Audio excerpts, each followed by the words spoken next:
Hey everyone, welcome back to the channel. Today, we're tackling a hot topic in the world of at-home fitness: Fightcamp versus Liteboxer. Which one should you choose in 2025? If you're into boxing workouts that you can do from the comfort of your home, this comparison is for you. Let's jump right in. First up, Fightcamp. This system is all about immersive boxing training. It comes with punch tracking sensors, a companion app, and a variety of guided workouts that feel like you're in a real gym.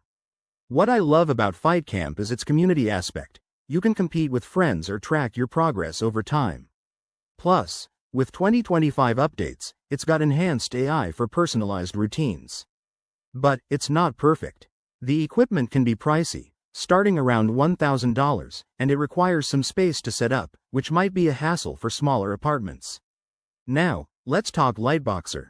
This one's a rhythm-based punching bag that syncs with music and lights to make your workouts fun and engaging. It's like playing a game while getting fit.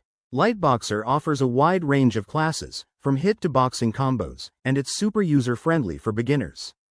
In 2025, they've rolled out better integration with smart home devices, making it even more seamless.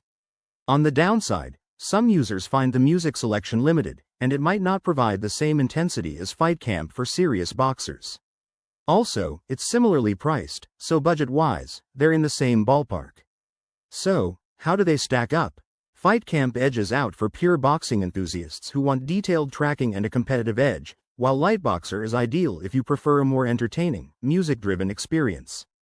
Ultimately, the better choice depends on your fitness goals. If you're all about technique, go with Fightcamp. For variety and fun, Liteboxer wins. Thanks for watching. If you've tried either of these, drop a comment below with your thoughts. Don't forget to like, subscribe, and hit that bell for more fitness comparisons. Stay fit, and I'll see you in the next video.